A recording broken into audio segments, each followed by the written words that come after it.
જય શ્રી રામ, જય હિન્દ, જય ભારત. મારું નામ ગૌતમ મજીઠિયા.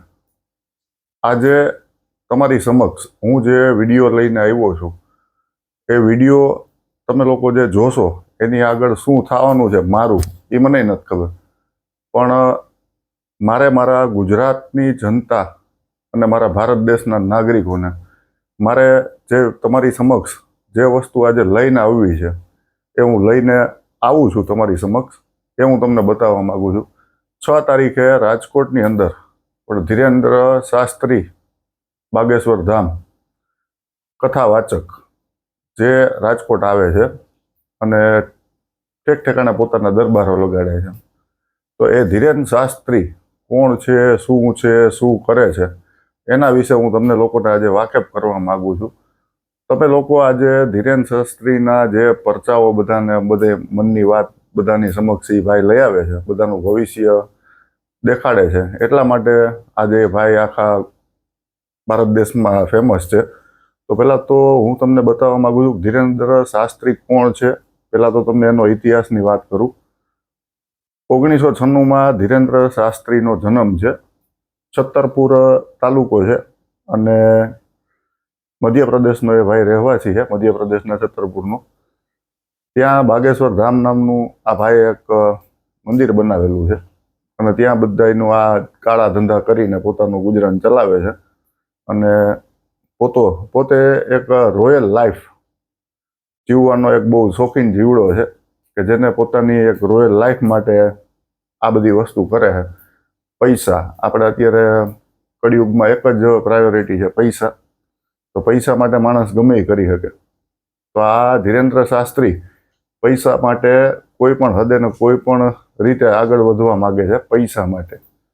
તો આજે હું તમને એના વિશે ઘણી બધી માહિતી આપવા માંગુ છું કે જે હું માહિતી તમારી જોડે શેર કરીશ એ માહિતી તમને લોકોને હું પહોંચાડીશ. પછી આગળ મારું શું થશે એ મને નથી ખબર, પણ મારે મારા ભારત દેશની જનતાને આજે જણાવવા માંગુ છું કે જે ધીરેન્દ્ર શાસ્ત્રી સનાતન અને હિન્દુ રાષ્ટ્ર બનાવવાની વાતો કરીને પોતાનું દુકાન ખોલી છે અને પબ્લિકને ગુમરાહ કરવાના ધંધા કરે છે, તો એ જ ધીરેન શાસ્ત્રીએ પોતાની સગી બેન રીટા ગર્ગ એના લગ્ન જ મુસલમાન સાથે કરાવ્યા છે અને એ જ ધીરેન શાસ્ત્રી હિન્દુ રાષ્ટ્ર અને સનાતનની વાતો કરે છે.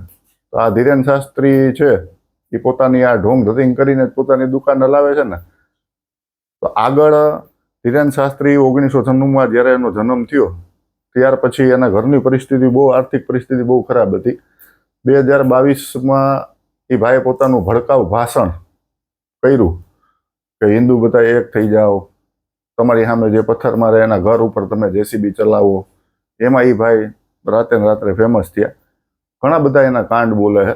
એની સોશિયલ મીડિયા, આપણે મીડિયામાં પ્રેસ કોન્ફરન્સ એક વખત યોજેલી છે. એમાં એ ભાઈએ મેં એમ કે હું રાત્રે ફેમસ થઈ જાય.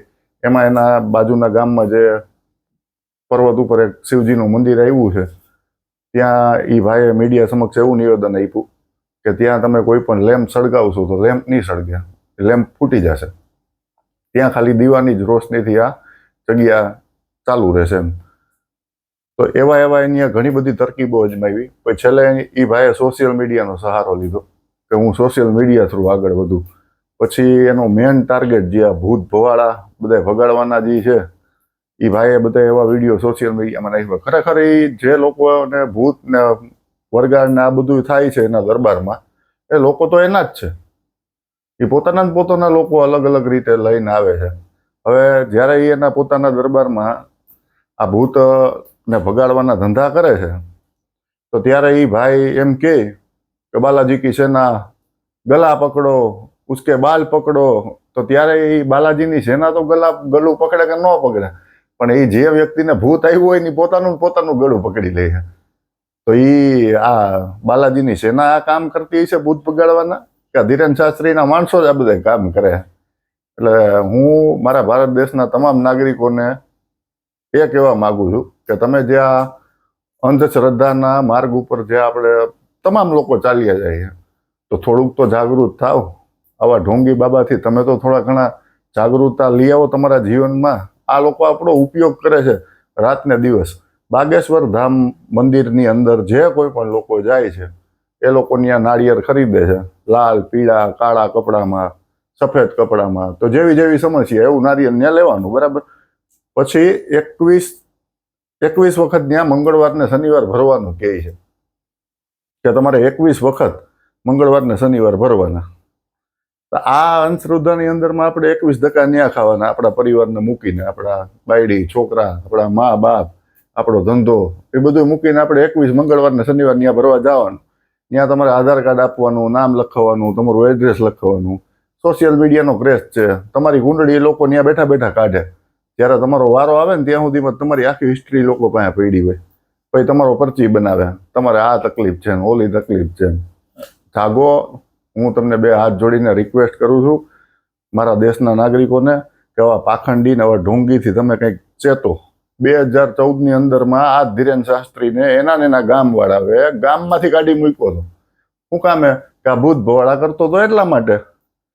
તો એના ગામ લોકો જો એને 2014માં કાઢી નાખતા હોય, 2022ની અંદરમાં આવું ભડકાઉ ભાષણ કરીને સોશિયલ મીડિયામાં પોતે એ આગળ વધતો હોય, તો પછી આપણે શું સમજવાનું? એની હગી બેનના લગ્ન અહીંયા મુસલમાન પાસેથી પૈસા લઈને એની બેનને મુસલમાન જોડે લગ્ન કરાવ્યા. તો આ હું આપણા દેશનું સારું કરવાનો હતો. તો હું તમને 2 હાથ જોડીને પ્રાર્થના કરું છું કે આવા ધીરેન્દ્ર શાસ્ત્રી જેવા ચોર, લફંગા, ગુંડા ઘણા બધા છે આપણા દેશમાં, એને આપણે સપોર્ટ કરવાનો. સનાતનને હિન્દુ રાષ્ટ્રની આવા લોકો વાતું કરે કે જે પોતાની જ બેનના લગ્ન મુસલમાન આયરે કરાવે, એ આપણા સનાતનની હિન્દુ રાષ્ટ્રની વાતો કરે અને એને પાછા આપણે સપોર્ટ કરીએ. આ ક્યાં અંશ સુધી આ સાચું છે? એમ ન કરાય. એના કરતાં આપણા પરિવારની સુખ શાંતિ માટે આપણા ઈષ્ટદેવને આપણે 2 હાથ જોડીને પ્રાર્થના કરીએ. હું તમને ખુલ્લી ગેરંટી આપું છું કે તમારા જે કોઈ પણ તમારા ઈષ્ટદેવ છે, આપણા ભારત દેશની અંદર 33 કરોડ દેવી દેવતા છે. 18 વર્ણની અંદરમાં અલગ અલગ લોકો અલગ અલગ દેવી દેવતાઓને માને જ છે. તો હું તમને એટલી ગેરંટી આપું છું કે આપણા કુળદેવી, આપણા દેવી દેવતાઓ આપણા બધાય કામ કરવા માટે તૈયાર જ છે. તમે ખાલી એક વખત સાચા દિલથી સ્મરણ તો કરો. રાતના સૂતા હોય અને ત્યારે તમે તમારા દેવી દેવતાને 5 મિનિટ તો સ્મરણ કરો. જો સવારે તમારું કામ ના થાય ને, તો હું તમને ખુલ્લી ગેરંટી ચેલેન્જ આપું છું કે તમારા દેવી દેવતા તમારું કામ ન કરે તો તમારું જોડું ને મારું માથું, તમે કયો ત્યાં હું તમારું જોડું ખાવા માટે આવવા તૈયાર છું. તો આપણા દેવી દેવતાઓ જે છે 33 કરોડ, એનાથી મોટું આ જગતમાં કોઈ નથી.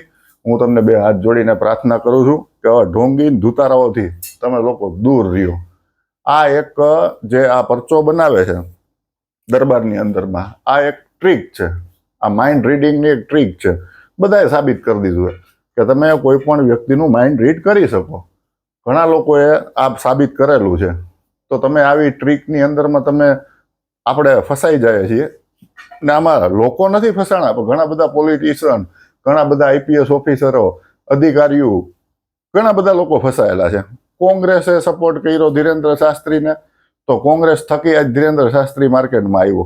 પણ અત્યારે તમામ પાર્ટીના નેતાઓ, આગેવાનો, અધિકારીઓ બધા ધીરેન્દ્ર શાસ્ત્રીને માને છે. શું કામે? કે એની ઘણા બધા આની ફ્રેન્ડ ફોલોઈંગ બહુ જાજી પડતી છે. એટલે પાર્ટીને સપોર્ટ દેવો જ પડે, ફરજિયાત છે. ધીરેન્દ્ર શાસ્ત્રીને પોતાના કબજામાં રાખવો જ પડે. મિલિયનમાં એના ફોલોવર છે. આવા લુચ્ચા અને લફંગા લોકોથી તમે જાગૃત થાવ. આ રાજકોટમાં, આપણા ગુજરાતની અંદર, આપણા રાજકોટમાં આજે આ ગુજરાતના તમામ લોકોને ગુમરાહ કરવા માટે આ ધર્મના નામ ઉપર ઢોંગને ધતિંગ કરવાવાળો આજે આપણા રાજકોટની અંદર આવે છે. તો હું તમને 2 હાથ જોડીને પ્રાર્થના કરું છું કે આવા લોકોથી તમે જરાક ચેતો. જો આજે એ ખરેખર એની ઉપર હનુમાનજી મહારાજની કૃપા જ હોય તો આપણા ગુજરાતમાં 2 વર્ષ 5 વર્ષની દીકરીઓ ઉપર બળાત્કાર થાય છે. ધીરેન્દ્ર શાસ્ત્રી એટલું બધું જાણતો હોય તો બળાત્કાર શું ન અટકાવી શકે? રાત ને દિવસ દારૂ, જુગાર, ડ્રગ્સનું શોષણ આપણા ગુજરાતમાં, આપણા ભારત દેશમાં વધતું જ જાય છે. તો જો એની ઉપર ખરેખર બાગેશ્વર ધામ હનુમાનજી મહારાજની કૃપા હોય અને એ બધી વસ્તુ જાણતો જ હોય તો એને શું ન અટકાવી શકે? તમે જાગો. આ એક પૈસા કમાવાની ટ્રીક છે, બીજું કાંઈ નથી. બાગેશ્વર ધામની તમામ આખી ટીમ એની જ છે. કઈ રીતે લોકો પાસેથી પૈસા પડાવવા, આ એક જાતનો ધંધો આ લોકોએ બનાવી દીધો છે. તો હું તમને બે હાથ જોડીને પગે લાગીને રિક્વેસ્ટ કરું છું કે આવા ખોટા ભ્રમમાં ના આવો અને આવી રીતે તમે તમારા પૈસાનો, ટાઈમનો અને તમારા પરિવારનો દુરુપયોગ કરી અને આવા ઢોંગી સાધુ સંતો સંન્યાસીઓને પાછળ તમે ન દોડો. આ એક કોઈ સંન્યાસી નથી, આ એક ઢોંગી જ છે. સંન્યાસી લોકો કેને કહેવાય એ આપણે જોઈએ જ છે. આવો તમે જુનાગઢ ભવનાથ ગિરનારની તળેટીમાં કેટલા લોકો સંન્યાસી છે, કેવું તપ કરે છે, પણ એની કોઈ દી સોશિયલ મીડિયાનો સહારો નથી લીધો. એ એની ભક્તિમાં જ લીન હોય છે. અને આની તો સોશિયલ મીડિયા થ્રુ આજ ભારત દેશની 150 કરોડની આબાદીને ગુમરાહ કરવાનું આ એક કૃત્ય છે અને પૈસા કઈ રીતે પડાવવા એનું આ કૃત્ય છે. ભાઈ આપણા નાગપુર ગયા હતા રામકથા કરવા માટે ધીરેન્દ્ર શાસ્ત્રીજી નાગપુર ગયા હતા, બરાબર? તો ત્યાંથી કેમ ભાગી ગયા હતા? જરાક એને આપણો પ્રશ્ન છે, પૂછો તો ખરી. ને શ્યામ માનવે ચેલેન્જ આપી હતી ને, શ્યામ માનવે 30 લાખ રૂપિયાનું ઇનામ આપવાની વાત કરી હતી કે હું જે 10 લોકોને એક રૂમની અંદર બંધ કરું, એક રૂમમાં વસ્તુ કેટલી પડી એના વિશે તમે ખાલી 90% તો જવાબ સાચા આપી દેજો. તો કાં ચેલેન્જ એક્સેપ્ટ ન કરી? આ શ્યામ માનવે ચેલેન્જ આપી હતી, એક્સેપ્ટ કરવી હતી ને. ત્યાંથી તો 11 તારીખે જ ભાગવું પડ્યું હતું ધીરેન્દ્ર શાસ્ત્રીને. માથે પડે ને ત્યારે બધું કરવું પડે. એટલે ધીરેન્દ્ર શાસ્ત્રી જ્યાં સુધી એની આ બધી ભક્તિ હાલે છે ને ત્યાં સુધી આંકવાનો જ છે. હવે એની ટાર્ગેટ બનાવ્યો આપણા ગુજરાતને અને રાજકોટને. એટલે 6 તારીખે આવે છે. જયંતભાઈએ જે વિજ્ઞાન જાથાના જયંત પંડ્યાએ ચેલેન્જ મારી તો ઘણા લોકોએ વિરોધ દર્શાવ્યો. તો જયંત પંડ્યા શું કરે? જયંત પંડ્યા સારા જ કામ કરે છે, નથી કરતો? ભુવા ભવાડા જે લોકો કરે છે, હમણાંનો જ એક તમને દાખલો કહું. સુરતની અંદર વેલંજામાં એક મા બાપે પોતાની 12 વર્ષની દીકરીને મા મોગલનું મઢ બનાવી અને ધૂણાવવાનું ચાલુ કર્યું. તો એ દીકરીને જયંત પંડ્યાએ ને એની ટીમે એક્સપોઝ કરી. તો કેમ 12 વર્ષની દીકરીને તમે આવા ધંધામાં લઈ આવો છો, ભુવા ભવાડાના ધંધામાં? લોકોને આવી રીતે તમે ખરાબ રીતે હેરાન કરીને પૈસા પડવાના ધંધા કરો છો. તો જયંત પંડ્યાએ કોઈ ખરાબ કામ તો નથી જ કર્યા ને, લોકોને જાગૃત જ કરે છે ને. તો જયભાઈ પટેલે જયંત પંડ્યાને ફોન કરીને એમ કીધું કે વાં આમ થાય ને તેમ થાય ને, અને પાછા જયંત પંડ્યાને ચેલેન્જ આપે છે. એટલે સનાતન અને હિન્દુ રાષ્ટ્ર હું પણ બનાવવા માંગુ છું. હું એક સનાતની છું, હું એક હિન્દુ છું. તો હું આજ ગાંધીજી તરીકે એક હિન્દુ બનીને સ્વામી વિવેકાનંદની જેમ હું હિન્દુ બનીને રહેવા માંગુ છું, સનાતની બનીને રહેવા માંગુ છું. પણ આવા ઢોંગી ધુતારાઓના ભરોસે હું મારું જીવન જીવવા નથી માંગતો. ને હું આજે આ વિડીયોના માધ્યમથી એ જ કહેવા માંગુ છું કે હું લોકોને જાગૃત કરવા માંગુ છું કે આવા લોકોથી તમે સાવચેત રહ્યો. ધીરેન્દ્ર શાસ્ત્રી પોતાના 1996ના જે જન્મથી એ ભાઈનું જીવન આખું ભૂખમરણ ગરીબીમાં જેના પરિવારનું નીકળ્યું હતું, ત્યારે તો એની બેનના લગ્ન એને મુસલમાન એરે કરાવવા પડ્યા હતા. પછી સોશિયલ મીડિયામાં ભાઈ એક્ટિવ થયા, સોશિયલ મીડિયામાંથી એની આવક ઊભી થઈ. રોયલ લાઈફનો શોખીન છે, બીજું કાંઈ નથી. પ્રાઇવેટ જેટ જોઈએ, સીએમની પીએમની જેમ જે એની લાંબી લાંબી ગાડીઓની કતારો જોવા મળે, હાઈફાઈ ગાડીઓની, એવી રીતનું ભાઈને જીવન જીવવું છે. પોતાની કંઈક અલગ જ દુનિયા બનાવવા માગતો હતો અને એને બનાવીને બતાવી. ભારત દેશની પબ્લિકને ગુમરાહ કરી, ખોટું બોલી, ખોટી માર્ગે દોરી અને એની રોયલ લાઈફ બનાવી લીધી છે. હવે એ પૈસા બનાવવાનું વિચારે છે. ઘણા લોકો મૃત્યુ પામ્યા છે. બાગેશ્વર ધામની અંદર ખોટા ઈલાજ કરીને ઘણા લોકો મૃત્યુ પામ્યા છે. પણ એ લોકોનું કાંઈ પણ બહાર નથી આવતું. પોતાની ટીમ જ બધું હેન્ડલ કરે છે. જમીનોના કબજા કરે છે. એનો ભાઈ શાલિગ્રામ કે જે પોતાના ભાઈના નામ ઉપર અત્યારે ત્યાં ગુંડા રાજ હલાવે છે પોતાનું, એ મધ્યપ્રદેશની અંદરમાં છતરપુર તાલુકામાં. તો એના વિરુદ્ધે કોઈ એક્શન નથી લેતું, કારણ કે મિનિસ્ટરો લોકો બધા આની પાસે માથું નમાવા જાય છે. સરકાર જ પોતે માથું નમાવે ત્યારે તો આવા બાબા ઢોંગીઓનું હાલે છે બધાને. હજી તમને કહું છું, આપણા ગુજરાતની અંદર આ બાબાની એન્ટ્રી ના થવા દો. આ બાબો નથી, આ મોટામાં મોટો પાખંડી છે, ઢોંગી છે. આ બાબાના નામ ઉપર કલંક છે. આવા લોકોનો વિશ્વાસ ન કરો. અને મારી 2 હાથ જોડીને નમ્ર વિનંતી છે ગુજરાતની પબ્લિકને કે આવા લોકોને તમે સપોર્ટ ના કરો. અને હિન્દુ છીએ તો આપણે હિન્દુ રહેવાના જ છીએ, સનાતન છીએ તો આપણે સનાતન જ રહેવાના છીએ. પણ આપણે આપણા ઈષ્ટદેવને માનો, આપણા દેવી દેવતાઓને માનો. મારી તમને 2 હાથ જોડીને વિનંતી છે. આવા બાબાઓને કે ઢોંગીઓને ના માનવું જોઈએ. આપણે આપણા ઈષ્ટદેવને માનો, તમે દિલથી માનો. રાતના અડધી રાતના તમે નીંદરમાંથી અવાજ કરજો કે માં મારે આ કામ પડ્યું, કે બાપ મારે આ કામ પડ્યું, ત્યારે તમારો ઈષ્ટદેવ તમારી હારે ઊભો હોય છે. બાકી આવા બાબા તમારા ક્યાંય કામ નહીં લાગે. આ બાબા ઢોંગી છે. હજી તમને 2 હાથ જોડીને પ્રાર્થના કરું છું કે બાબાઓથી ચેતતા રહેજો. આ આપણા જ પૈસાનો, આપણા જ ટાઈમનો ને આપણા જ પરિવારનો ઉપયોગ કરીને આ લોકો આગળ આવ્યા છે. તો આપણે આપણા પરિવારને બચાવો અને આપણા પૈસાને ટાઈમને બચાવો. પણ બાબાથી દૂર રહ્યો એટલી મારી તમને બે હાથ જોડીને વિનંતી છે. જય હિન્દ, જય ભારત, જય શ્રી રામ, જય ભારત માતા કી જય.